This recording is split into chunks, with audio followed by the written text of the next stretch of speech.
So last night, Kari Lake won the Arizona Republican Senate primary, surprising absolutely no one. And she won it pretty decisively by about over 50% of the vote. So she's teed up to face off against the Democratic nominee, Ruben Gallego, who is currently out fundraising her by a 4-1 margin. Last time I checked, she had 2 million to his 8 million. And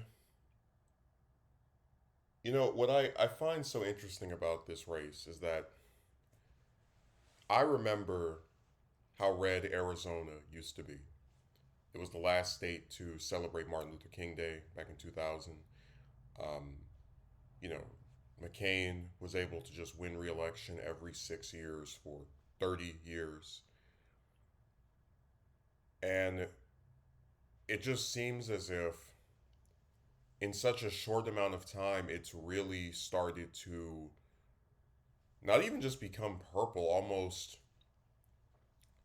like purple leaning blue, like a bluish purple.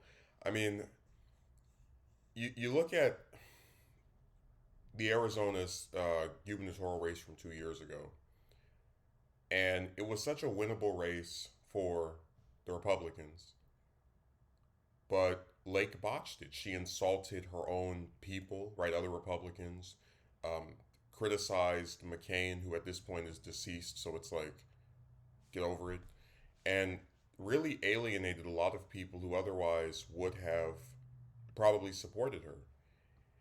And that's been the biggest problem with her as a politician that I've noticed. Now in her Senate race, it has appeared and it's been noted that she has been more uh, conciliatory, more less inclined to attack other Republicans.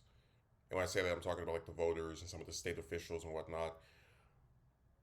But the biggest theme that you can see throughout her short political career has been taking the 2020 election and basically making it her entire personality.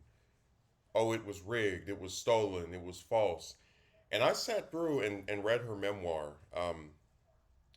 which I was so dis because I thought at first that book was going to be about like how she became a journalist and whatnot. No, it was all just election denier stuff. But her evidence of Biden having somehow stolen Arizona or not won Arizona fairly was that Trump had big crowds and she couldn't believe that Joe Biden had 81 million votes.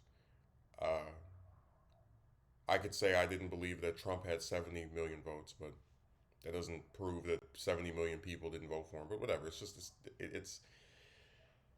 it's all just theatrics. Now, getting back to why this race matters, obviously it's going to help you determine if the Democrats or Republicans control the Senate, which, regardless of who wins the presidential election, will play a role in the next several sessions of Congress every 2 years. As things currently stand, and again, something could change. We do have several more months to go in this race, but I've looked at the polling, I've looked at the fundraising numbers. Um, I think Gallego is going to win. And it will be a pretty close margin. Maybe he'll only win by 4 points, 5 points, 3 points, some single digit number. But I think a combination of out fundraising Lake as well as just the general swing towards Democrats that Arizona seems to be undergoing, and to a lesser extent Georgia is also undergoing, will put him over the top. And really, I start to wonder because I've said before, a lot of these Democrats are not exciting, right? I don't listen to Gallego speak and go, oh man, he's going to get in the Senate and push for free college and the Green New Deal and single payer and ending wars, and he's just a generic whatever Democrat to me. I could be wrong. Maybe he's had some voting record that he hasn't mentioned. I just know that whenever Lake and the Republicans attack him, they go, he's the most liberal senator. He has voted with Biden 100% of the time. Things like that um, don't make me excited to support him, but they do leave me kind of just amused at how the Republicans really have nothing to attack him with. He supports the border not having any kind of control. It's like, I mean, you say that he votes with Biden 100% of the time. Biden is not some illegal immigrant loving president. Let's not forget ICE is still a thing. Like, yeah, the detention centers got reformed, but even that's like nowhere near as much as what a lot of these immigration advocates would support. So it's just, if it's not like outright lies or distortions, it's just a like she's just flailing at this point.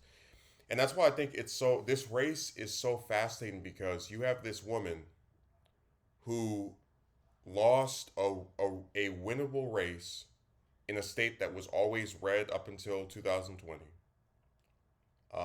That only went started like going purple, blue in like the last couple of years. And the next time she gets to run, she goes for a Senate seat, another statewide race, where she is repeating a lot of the same lies from 2 years ago.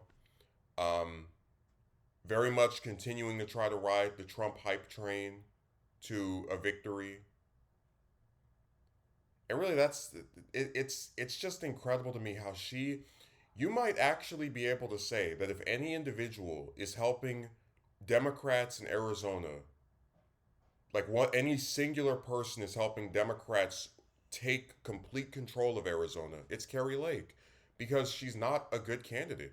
Why else would she be running in this state that is historically red?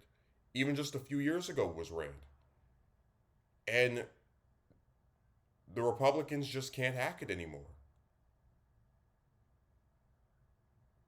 See, I've always been of the belief that whenever you have a state where it's like a 50-50 right split, which is what Arizona's kind of like leaning towards, maybe if your candidates weren't so extreme, right, you could probably carve out a victory. Like I know, for example, both Collins and Murkowski, who are also Republicans, they get called rhinos because they dare to have a brain and actually take positions that are not always to the furthest right.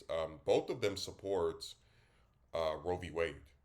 And I believe if Lake had supported that, if she had disavowed the Supreme Court overturning it, maybe if she, I don't know, said she would partner with Rubio, who is known for being a little bit more moderate immigration than some of these other Republican senators, to find a comprehensive way to actually do legitimate immigration reform instead of just build a wall, build a wall. Maybe then you'd actually see her have a chance of winning this Senate seat because people do not, like, even if you get more Democrats to vote to Republicans, it doesn't automatically mean, oh, a person has D by their name, any blue will, no.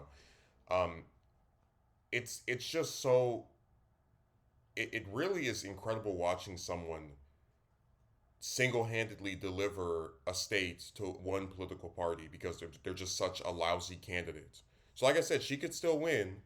The race isn't called. We still have months to go. Gallego could end up making some fatal error, but I think he's going to win. I think she's going to keep flailing around with her generic attacks on him, not really delivering any like specific proposals of her own.